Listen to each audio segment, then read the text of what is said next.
मनस्ताप होतो. तुम्ही काही चॅनलवाले बघा, अजित पवारांनी असं, अरे अजित पवारांचा काय संबंध आहे? माझा दुरान्वय पण संबंध नाहीये, फक्त पक्षाचा तो कार्यकर्ता होता. मग आम्ही काही कार्यकर्ता, उलट तुम्ही पत्रकार मित्रांना सगळ्यांना माझे ह्याच्याबद्दलचे मत किती स्पष्ट आहेत, माझे विचार किती स्पष्ट आहेत ते सगळ्यांना माहिती आहे. आणि मी जर कुणी जवळचा असो लांबचा असो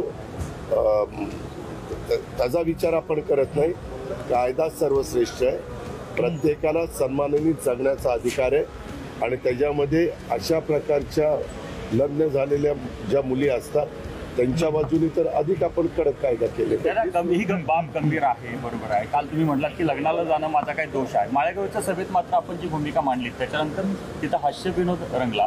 इतकं गंभीर प्रकरण असताना नाही, एक मिनिट, तुम्हाला साधं कळतं का? मी भाषणात काय बोललो की अँकर लोक आणि मीडियाची लोक मी लग्नाला गेलो म्हणून माझा फोटो दाखवतात. दाखवले ना का नाही दाखवले?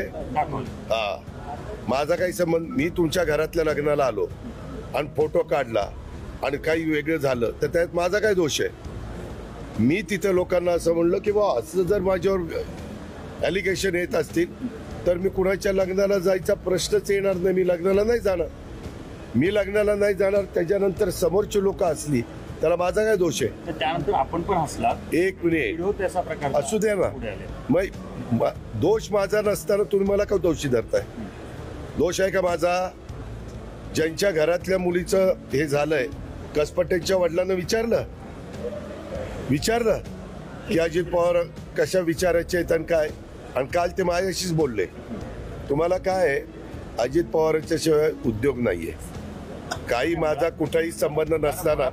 एक मिनिट, अनेक हजारो कार्यकर्त्यांच्या लग्नाला तुम्ही उपस्थित राहता, त्याच्याबद्दल कोणाचा आक्षेप नाहीये. अहो, कसपटेंच्या मुलीचं दुःखद घटना घडली, त्याला माझा काय दोष आहे मला सांगा ना. तुम्ही अनेक चॅनलवाले, तुमचा पण दाखवतं काय नाही मला माहित नाही, पण अनेक चॅनलवाले दाखवतात. माझा काय संबंध आहे? मी त्या तशा पद्धतीनं कृत्य करायला सांगितलं. धक्कादायक आहे. अशी घटना होणंच चुकीचं आहे आणि मला वाटतं की आता सगळे आरोपी पकडलेले आहेत. सक्त कारवाई होईल अशी मला आशा आहे.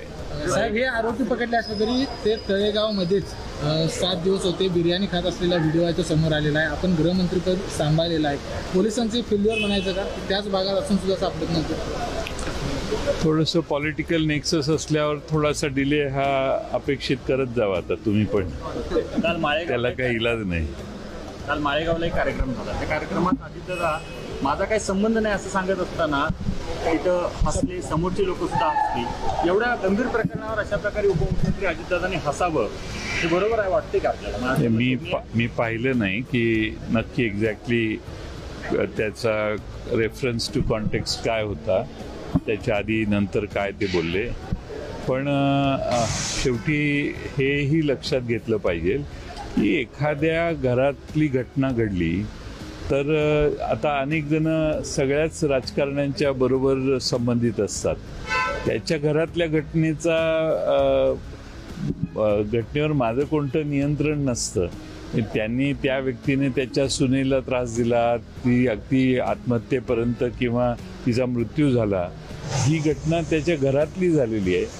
आणि ठीक आहे, अनेकांबरोबर फोटो असतात, पण राजकारणी किंवा जो कोणी पदाधिकारी आहे तो सांगत नाही की बाबा हे असं करा आणि तसं करा. त्याचं प्रोत्साहन नसतं. फक्त एकदा गुन्हा झाला की त्या गुन्हेगारांना या सगळ्या राजकारण्यांनी पदावर बसलेल्या लोकांनी मदत करू नये एवढी माफक अपेक्षा आहे. आता त्यांच्या घरात काय घडले याला अजित पवार जबाबदार असू शकतात असं मला वाटत नाही. त्या प्रकरणाची संबंधित भाषण करत होते की माझ्या त्या प्रकरणाशी संबंध नाही, मी लग्नाला गेलो होतो. पण त्याच्यानंतर जी भूमिका मांडली त्यामध्ये मांडत असताना मात्र तोच विषय धरून असतो ना. ते मी बघितलं नाही एक्झॅक्टली काय का हास्य